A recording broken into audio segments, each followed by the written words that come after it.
اگلے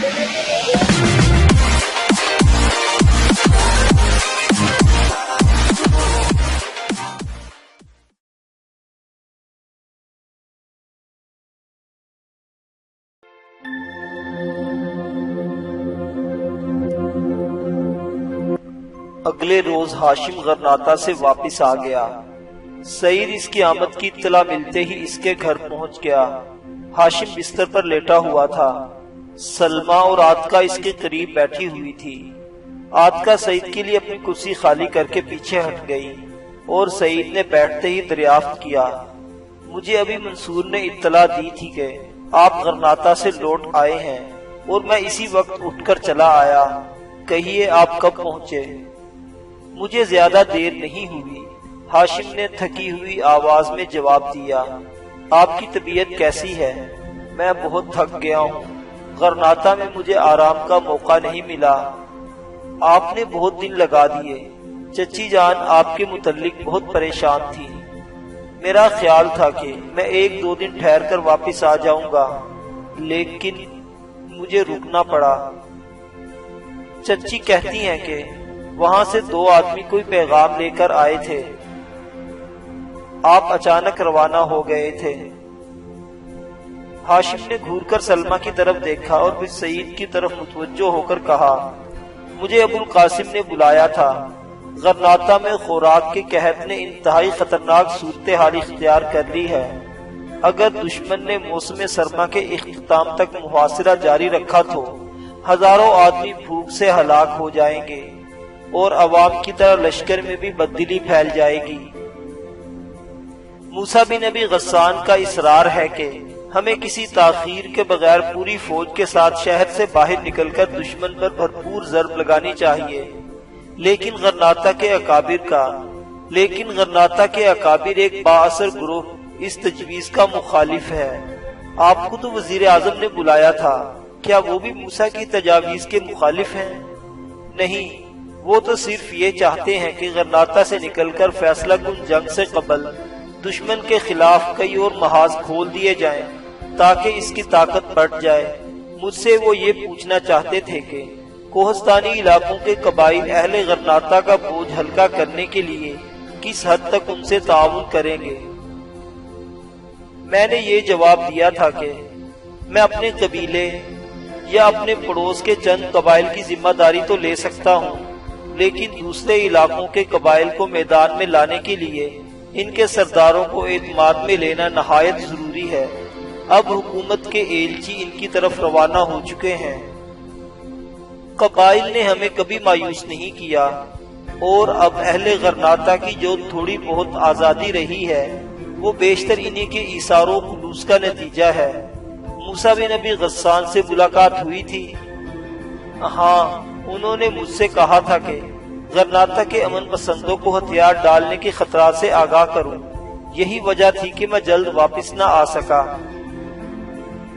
سعید نے کچھ دیر سوچنے کے بعد کہا، اگر آپ برا نہ مانے تو میں بڑے ادب سے یہ پوچھنا چاہتا ہوں کہ سلطان ابو عبداللہ اور ابو القاسم موسیٰ بن نبی غسان سے بالا کوئی خطرناک فیصلہ تو نہ کر بیٹھیں گے؟ ہاشم نے جواب دیا، ان کے متعلق میں ایسی بات سوچ بھی نہیں سکتا، لیکن مجھے یہ خدشہ ضرور ہے، اگر ہمیں بیرونی ممالک سے کوئی مؤثر امداد نہ ملی تو غرناطہ میں صلح پسند عناصر کا پلہ بھاری ہو جائے گا۔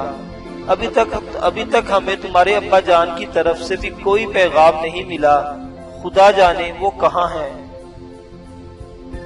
موسیٰ نے مجھے دیکھتے ہی ان کے متعلق پوچھا تھا اور میں اس سے زیادہ کوئی جواب نہ دے سکا کہ اگر وہ زندہ ہیں تو انشاءاللہ بہت جلد واپس آئیں گے۔ سعید بیٹا، ان کی کامیابی کے لیے دعا کرو۔ اگر وہ ترکوں سے چند جنگی جہاز اپنے ساتھ لانے میں کامیاب ہو گئے تو اہل غرناطہ میں زندگی کی نئی لہر دوڑ جائے گی اور پھر تم دیکھو گے کہ اندلس کے ہر مسلمان کا گھر ایک مضبوط قلعے میں تبدیل ہو چکا ہوگا۔ میں اپنی ہمت اور استعداد کے مطابق پوری کوشش کر چکا ہوں کہ قوم کو ان کی آمد تک دشمن کے خلاف سینہ سپر رہے، لیکن قوم کی رگوں میں اب وافر خون نہیں رہا۔ سعید نے کہا، آپ کو بددل نہیں ہونا چاہیے، مجھے یقین ہے کہ ابا جان جلد واپس آئیں گے اور اہل غرناطہ ان کی واپسی تک جنگ جاری رکھ سکیں گے۔ خدا کرے تمہاری توقعات درست ثابت ہوں، لیکن میری یہ حالت ہے کہ جب مجھے قوم کے مستقبل کا خیال آتا ہے تو میرا دم گھٹنے لگتا ہے۔ ہاشم نے یہ کہہ کر کرب کی حالت میں آنکھیں بند کر لی۔ تھوڑی دیر بعد سعید کمرے سے نکلا تو عاتکہ صحن میں پہنچ کر اس کا انتظار کر رہی تھی۔ سعید نے اس کے قریب رکتے ہوئے کہا، عاتکہ سچ کہو، اب بھی تم اپنے چچا کے متعلق کوئی بھی اطمینانی محسوس کر رہی ہو؟ نہیں، اب مجھے ان کے متعلق کوئی بے اطمینانی نہیں، میں صرف عمیر کی وجہ سے پریشان تھی۔ سعید نے کہا، مجھے ان کی گفتگو سے یہ محسوس ہوتا تھا کہ وہ غرناطہ کے حالات سے مطمئن نہیں ہے، اس لیے میرا ارادہ ہے کہ میں وہاں ہو آؤں۔ آج شام تک 50 رضاکار جو جنوب سے غلہ لا رہے ہیں یہاں پہنچ جائیں گے، میں ان میں شامل ہو جاؤں گا اور انشاءاللہ وہاں پہنچتے ہی تازہ حالات سے آگاہ کروں گا۔ مگر اب غرناطہ کا کوئی راستہ محفوظ نہیں رہا، مجھے معلوم ہے، لیکن گزشتہ ہفتوں میں دشمن کے چھاپہ مار دستے بہت نقصان اٹھا چکے ہیں۔ اب وہ رات کے وقت پہاڑی علاقوں میں قدم رکھتے ہوئے یہ خطرہ محسوس کرتے ہیں کہ وہاں ایک جھاڑی کے اندر اور ہر پتھر کی اوٹ میں ہمارے آدمی چھپے ہوئے ہیں اور وہ کسی موڑ کے قریب پہنچتے ہی ان کے نیزوں کی زد میں آ جائیں گے۔ غرناطہ کی سڑک کے آخری چند میل ہمارے لیے زیادہ غیر محفوظ تھے، لیکن اب ہم یہ راستہ ترک کر کے اور رسد کا سامان چھکڑوں کی بجائے خچروں پر لاد کر ان تنگ اور دشوار گزار راستوں سے لایا جاتا ہے جہاں دشمن کوئی رکاوٹ نہیں ڈال سکتا۔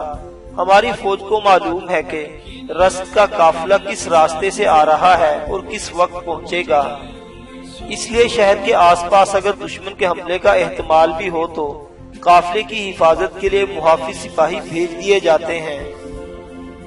عاتکہ بولی، میں غرناطہ کے متعلق بہت پریشان ہوں، آپ جلد واپس آنے کی کوشش کریں۔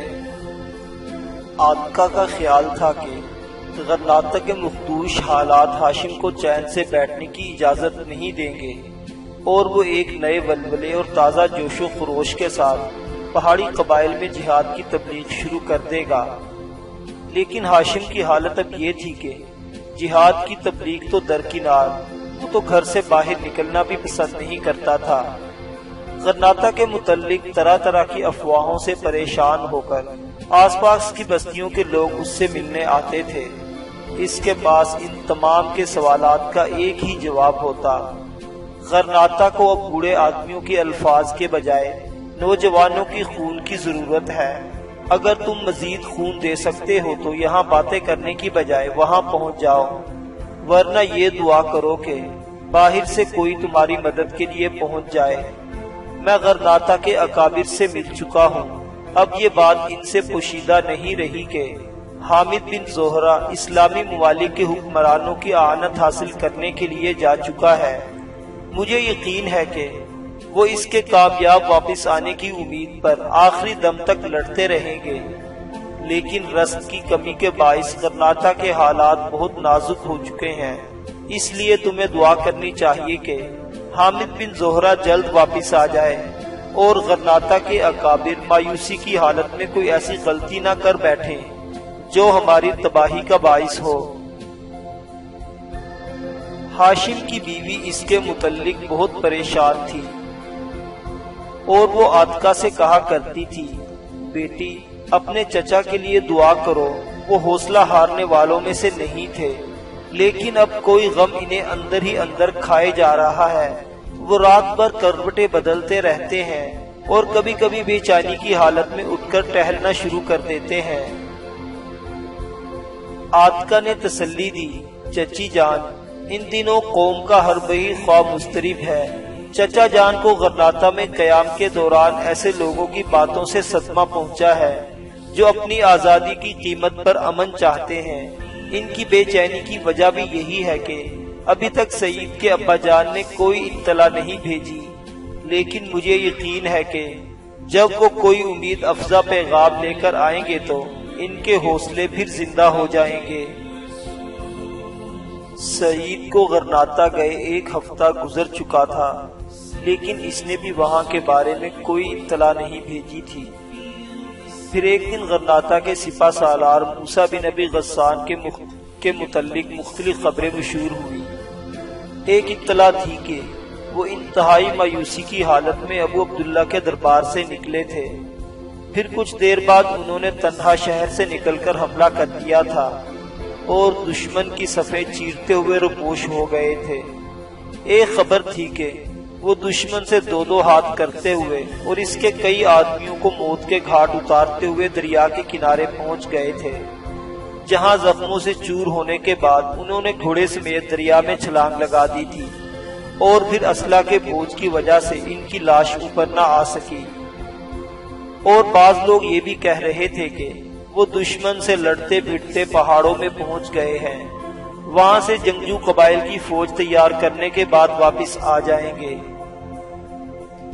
لیکن اگلے روز گاؤں میں اس خبر نے کوہرام مچ گیا کہ سلطان ابو عبداللہ نے عارضی صلح کے لیے دشمن کی سب شرائط مان لی ہیں۔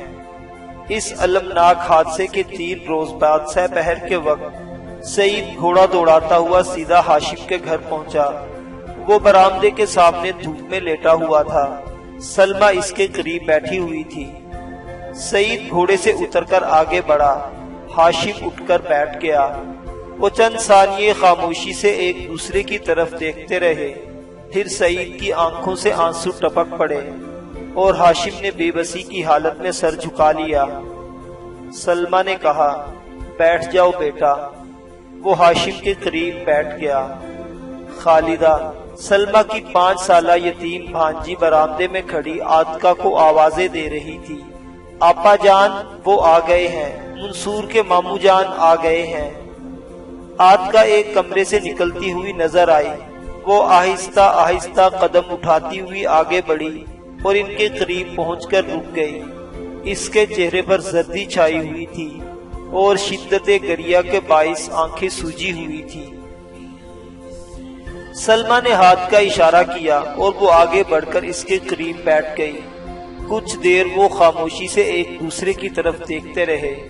بالآخر سلمہ نے ڈوبتی ہوئی آواز میں پوچھا، سعید اب کیا ہوگا؟ چچی جان، اس نے جواب دیا، مجھے ایسا محسوس ہوتا ہے کہ قوم کی روح آزادی سلب کر لی گئی ہے اور اب ہم اپنے مستقبل کے متعلق ہر سوال کا جواب دشمن کے چہرے کے اتار چڑھاؤ میں تلاش کیا کریں گے۔ سلمہ نے پوچھا، تمہیں یقین ہے کہ موسیٰ بن ابی غسان شہید ہو چکے ہیں؟ ہاں، دشمن نے ان کا خالی گھوڑا شہر بھیج دیا تھا، اسے گلیوں اور بازاروں میں پھرایا جا چکا ہے۔ اہل شہر پر خوف و ہراس مسلط ہے اور حکومت کے عہدیدار عوام کو یہ تسلی دے رہے ہیں کہ سلطان نے صرف 70 دن کے لیے جنگ بند رکھنے کا معاہدہ کیا ہے۔ اس عرصہ میں اگر ہمیں باہر سے امداد مل گئی تو اہل غرناطہ دوبارہ جنگ شروع کرنے کے لیے آزاد ہوں گے۔ ہاشم نے کہا، اگر موسیٰ بن ابی غسان کو 70 دن کے بعد دوبارہ جنگ شروع کرنے کی امید ہوتی تو وہ اتنے بددل نہ ہوتے۔ فرڈینینڈ بیوقوف نہیں، وہ جانتا ہے کہ امن کے 70 دن گزارنے کے بعد اہل غرناطہ دوبارہ تلوار اٹھانے کے قابل نہیں رہیں گے۔ سعید نے جھجکتے ہوئے ہاشم سے سوال کیا، آپ کو معلوم تھا کہ سلطان ابو عبداللہ اور وزیر ابو القاسم ہتھیار ڈالنے کا فیصلہ کر چکے ہیں؟ نہیں، میں صرف اتنا جانتا تھا کہ ابو عبداللہ کی قوت فیصلہ مفلوج ہو چکی ہے اور ابو القاسم کے ہاتھ اتنے مضبوط نہیں کہ وہ اپنی مرضی سے جنگ جاری رکھ سکے۔ اس لیے ابو عبداللہ کے دربار میں صلح پسندوں کا پلڑا بھاری ہو گیا اور اس نے ان کی باتوں میں آ کر کوئی غلط فیصلہ کر لیا تو وہ ایک وزیر کی حدود اختیار سے باہر نکل کر مخالفت نہیں کرے گا۔ جب میں اس سے ملا تھا وہ بہت مایوس تھا اور اس نے مجھے بتایا تھا کہ موسیٰ بن ابی غسان کی عظیمت اور مردانگی کے باوجود ہم اس تلخ حقیقت سے آنکھیں بند نہیں کر سکتے کہ غرناطہ کے صلح پسند امراء اور امراء کی طرح فوج کے بعض عہدیدار بھی اس جنگ کے نتائج سے مایوس ہو چکے ہیں اور مجھے اندیشہ ہے کہ کسی دن ابو عبداللہ مجھے یہ حکم نہ دے کہ ہمیں ہر قیمت پر صلح کر لینی چاہیے۔ سعید نے کہا، لیکن غرناطہ میں تو اس قسم کی افواہیں پھیلی ہوئی ہیں کہ غرناطہ کے امن پسندوں کو ابو القاسم کی سرپرستی حاصل تھی اور موسیٰ سے اس کے اختلافات بہت بڑھ گئے تھے۔ ہاشم نے کہا، نہیں، ابھی عوام کو اندرونی حالات کا علم نہیں۔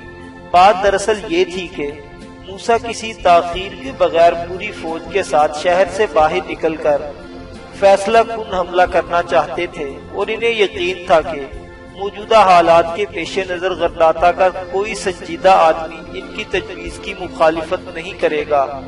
چنانچہ انہوں نے ابو عبداللہ کو یہ مشورہ دیا کہ فوراً شہر کے اکابر کو جمع ہونے کی دعوت دے تاکہ فیصلہ کن جنگ کے لیے ان کی تائید و حمایت حاصل کی جا سکے۔ لیکن ابو القاسم کو یہ خدشہ تھا کہ امن پسند امارا اور علماء کا ایک با اثر گروہ اس تجویز کی مخالفت کرے گا۔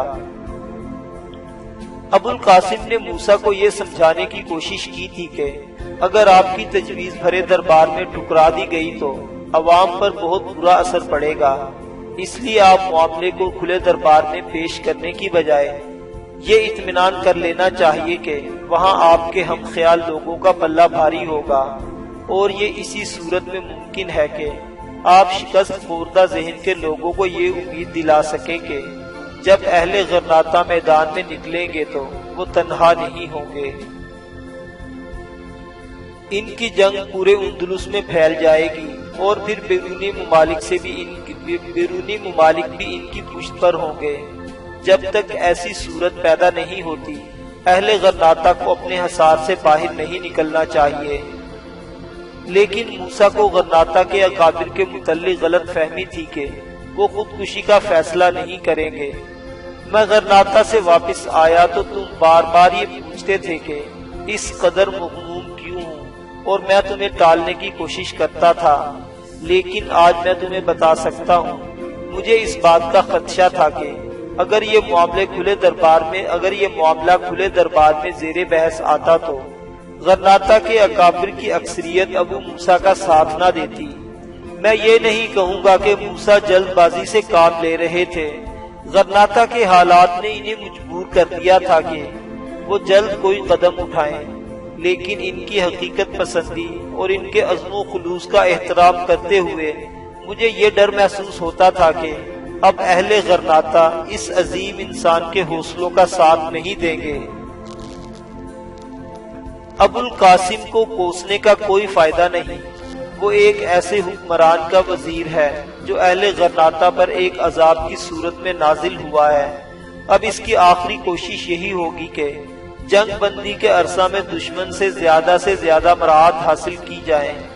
اس کے بعد اگر غلامی ہمارا مقدر نہیں بن جاتی تو ممکن ہے کوئی اللہ کا بندہ ہماری مدد کو پہنچ جائے، لیکن اس وقت ہمیں جوش کی بجائے ہوش سے کام لینے کی ضرورت ہے۔ اب اہل غرناطہ کا فیصلہ تبدیل کرنا ہمارے اختیار میں نہیں، اور جب تک کوئی امید افزا صورت پیدا نہیں ہوتی ہمیں کوئی ایسی بات نہیں کرنی چاہیے کہ دشمن کو اس علاقے پر چڑھ توڑنے کا بہانہ مل جائے۔ تم حامد بن زہرہ کے بیٹے ہو اور تمہیں بہت زیادہ محتاط رہنے کی ضرورت ہے۔ اب تمہاری حفاظت میری سب سے بڑی ذمہ داری ہے، اور میں تم سے یہ وعدہ لینا چاہتا ہوں کہ تم جنگ بندی کے زمانے میں غیر محتاط لوگوں سے الگ تھلگ رہو گے۔ غرناطہ میں ان سرپھروں کی کمی نہیں جو کسی وقت بھی مشتعل ہو سکتے ہیں۔ جب ایسے لوگ تمہارے پاس آئیں تو تمہیں اس بات کا خیال رکھنا چاہیے کہ ان کے ساتھ دشمن کے جاسوس بھی ہو سکتے ہیں۔ مجھے یقین ہے کہ اب اہل غرناطہ کے لیے رزق کے راستے کھل جائیں گے اور تمہارے بغیر بھی یہ کام ہو سکے گا، اور اگر وہاں جانا پڑے تو تمہیں عبید اور امین کے سوا کسی اور کے پاس نہیں ٹھہرنا چاہیے۔ مجھے اب بھی تمہارے باپ کا انتظار ہے، اور میری یہ امید ختم نہیں ہوئی کہ وہ دم توڑتی ہوئی قوم کے لیے نئی زندگی کا پیغام لے کر آئیں گے۔ لیکن جب تک ہمیں کوئی سہارا نہیں ملتا ہم پرامن رہ کر کسی آنے والے کی آزمائش کا سامنا کرنے کے لیے تیار ہو سکتے ہیں۔ سعید نے کہا، چچا جان آپ مطمئن رہیں، میری جانب سے کوئی بے احتیاطی نہیں ہوگی، لیکن میں یہ محسوس کرتا ہوں کہ ان دنوں آپ کا غرناطہ میں موجود رہنا ضروری ہے، وہاں حریت پسندوں کو آپ کے مشوروں کی ضرورت ہوگی۔ ہاشم نے جواب دیا، میں نہیں سمجھتا کہ اب میرے مشورے کوئی فائدہ پہنچا سکتے ہیں، تاہم 2-3 دن تک غرناطہ روانہ ہو جاؤں گا اور جلد واپس آنے کی کوشش کروں گا، لیکن اگر کسی وجہ سے مجھے زیادہ دن لگ جائیں اور اس عرصہ میں تمہارے ابا جان کی طرف سے کوئی پیغام آ جائے تو یہ بات کسی پر ظاہر نہیں ہونی چاہیے۔ اگر وہ خود پہنچ جائیں تو انہیں کوئی قدم اٹھانے سے پہلے مجھ سے مشورہ کر لینا چاہیے۔ میں ان کی آمد کی اطلاع ملتے ہی یہاں پہنچ جاؤں گا۔ تازہ حالات سے واقفیت حاصل کرنے کے بعد وہ خود ہی سمجھ جائیں گے کہ سرے دست انہی لوگوں کی نگاہوں سے چھپ کر اپنا فرض ادا کرنا پڑے گا۔